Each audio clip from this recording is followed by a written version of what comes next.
ஒருத்தர் இமாமத் செய்கிறார். இமாமத்துக்கு என்ன தகுதி வேணும்? இறையச்சம் உள்ளவர்னு சொல்ல முடியாது, அல்லாஹ்வுக்கு தான் தெரியும். நல்லா ஓத தெரிஞ்சிருக்கணும். இமாமத்து தகுதி என்னது? ஓத தெரிஞ்சிருக்கணும், சட்டங்கள் தெரிஞ்சிருக்கணும்னு சொல்லலாம். தொழுகையுடைய சட்டத்தை ஒழுங்காக தெரிஞ்சால் தான் ஏதாவது மறதி வந்தால் என்ன செய்யணும், அப்படி இதெல்லாம் தெரிஞ்சு வச்சுக்கிறது இதுதான் சரத்துக்குள்ள தான் இருக்குது மார்க்கத்தில். அப்போ நல்ல ஓதக்கூடியவராக இருக்கணும். அக்ரவுக்கும் அக்ரங்கிற வார்த்தைக்கு ரெண்டு அர்த்தம். அக்ரன்னா நன்கு ஓதுபவர், நன்கு அறிந்தவர். இப்படி தான் ரசூலுல்லாஹ் ஒரு சர்த்தம் போட்டாங்க. இமாமா இருப்பவருக்கு தகுதி என்னன்னு கேட்டால் நன்கு ஓத தெரிஞ்சவராகவும் அந்த தொழுகை சம்பந்தமான சட்டம், உலகத்து சட்டம்லாம் தெரிய தேவையில்லை, தொழுகை நடத்துவதற்குரிய சட்டத்தை நல்லா தெரிஞ்சு வச்சிருக்கிறாரா, இவ்வளவு தான் தகுதிங்க. இவங்க என்ன செய்கிறாங்கன்னு கேட்டால் அதுக்கு சொல்கிறாங்க இமாமுக்கு தகுதி என்ன அப்படின்னு கேட்டால் அஹ்சனு சவுத்தன், நல்ல குரல் இருக்கணுமா. சரிதான் தொலைஞ்சிட்டு போய் கேட்குறவங்க இனிமையாக இருக்கணும் ஒரு அப்படி சொன்னாங்கன்னு விட்டு போயிடலாம், அப்படின்னு ஆதாரம் கிடையாது, சரின்னு விட்டுருவோம். அதுக்கடுத்து என்னன்னு கேட்டால் சும்மல் அஹ்சனு சௌஜத்தன், ஒரு இமாமை நீங்கள் போகிறாங்க அவன் பொண்டாட்டி அழகாக இருக்கணும். அவன் அழகாக இருக்குன்னு பரவாயில்லை, ஒரு ஆள் இமாமா இருப்பதாக இருந்தால் என்ன செய்யணும், அவன் மனைவி அழகாக இருக்கணும். அப்போ பேசிமாவை சேர்க்குறாங்க, அவன் முன்னாடி கூட்டிகிட்டு வா, மனைவி அழகாக இருக்கணும் சேர்க்கணும்லங்க. அப்போ நமக்கு தெரியும் அழகாக இருக்கிறது, அப்படி தான் அர்த்தம் அதுக்கு ஆகுது. அப்போ என்ன சட்டம் இது? ஒருவன் இமாமா சேர்ப்பதற்கு தகுதி என்னவென்றால் அவன் மனைவி அழகாக இருக்க வேண்டும். இது மூல நூலில் எழுதிட்டாங்களா, இதுக்கு விளக்க ஒரு கீழே எழுதுறா. ஏனென்று கேட்டால் மனைவி அழகாக இருந்தால் தான் வேற ஆளை பார்க்க மாட்டான், இமாம் இல்லாட்டி பாஞ்சிருவான், அப்படி எழுதிக்கிறாங்க. இது அதை விட கேவலமாக இருக்குது. இந்த தப்சீர் என்ன இருக்குது, அதுக்கு மேலே கேவலமாக இருக்குது. அப்போ மனைவி அழகாக இருக்கணும்னு எங்கேருந்து நீ எடுத்த? இமாமா இருந்தால் குரானை தெரிஞ்சு சொல்லி சட்டம் சொல்லு, அதோட விட்டு தொலைஞ்சிருப்போம். அல்ல இதெல்லாம் மனைவி அழகாக இருக்கணும். அதுக்கப்புறம் சும்மல் அக்சர் மாலன், அதிக பணம் உள்ளவனாக இருக்கணும். ஒரு பேசமாக இருக்க முடியாது.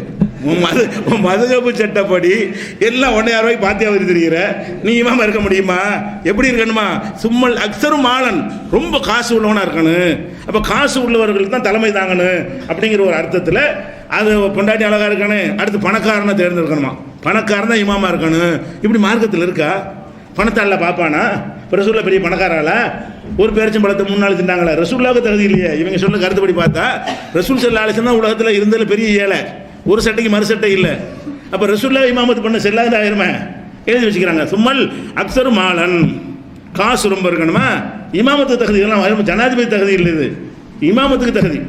அப்போ சும்மல் அக்சரு ஜாகன், அடுத்து பதவியில் யார் கூடன்னு பார்க்கணும். நீ கவுன்சிலரா, நீ எம்எல்ஏ நிற்கணும், போ கவுன்சிலர் போ, அப்படி பார்க்கணுமா? ஒரு கவுன்சிலர், ஒரு எம்எல்ஏ, ஒரு எம்பி இருக்காருன்னு வைங்களேன், எம்பி தான் தகுதியானவர். இப்போ ஏன் இவர் இந்த 2 பேரோட பதவியில் கூட்டினவராக இருக்கார். ஒரு வார்டு கவுன்சிலர், பஞ்சாயத்து ஒரு தலைவர், பஞ்சாயத்து தலைவர் பதவி கூட, இப்படி பதவியை பார்க்கணுமா? நீ என்ன பதவி வச்சிருக்கிற, இதுக்கு இமாமத்து என்ன சம்பந்தம் கேட்டு எழுதி வச்சுக்கிறாங்க.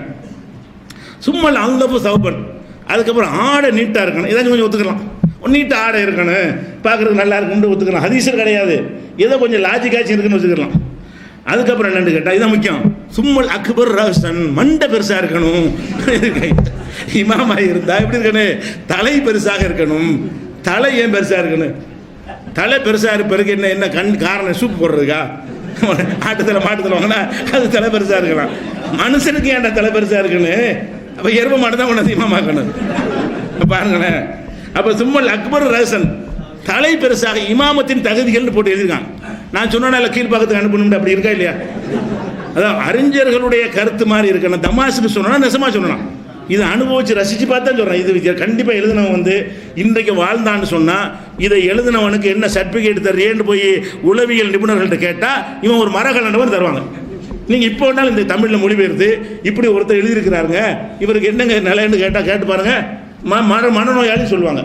அப்போ மனநோயாளிக்கு நிகரான வகையில் உளர்னது எல்லாம் மார்க்க சட்டம்னு எழுதி வச்சிருக்கிறாங்க.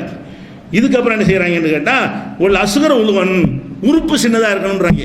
இப்படி தான் எழுதி வச்சுக்கிறாங்க. அவங்க என்னத்தை சொன்னாங்கன்னு தெரியல. மண்டை பெருசாக இருக்காது, உறுப்பு சின்னதாக, உறுப்புகள்னா உடல் உறுப்புகள்னு சொல்கிறாங்க. அப்படி விளக்கம் கொடுத்துக்கணும். வேறு அர்த்தத்தில் நாங்கள் சொல்லலைன்னு ஒரு விளக்கம், நாங்கள் வேறு அர்த்தத்தில் சொல்லவில்லை, உறுப்பு தான் சொல்லுகிறோம் என்று செய்கிறாங்க. தப்சீர் வரைக்கையில் கொடுத்துருக்குறாங்க. இப்போ நம்ம என்ன கேட்குறோம்னு கேட்டால் இது மாதிரி துருல் முக்தாரில் 1வது வால்யூமில் 558வது பக்கத்தில் இருக்கிறது. அப்போ நம்ம இது மார்க்கத்துக்கு இது சரியா? இமாமாக இருப்பவருக்கு தகுதி இப்படிலாம் இருக்கணும்னு விட்டு அடித்தவன் மற்றனையும் அடிச்சிருக்க மாட்டான்.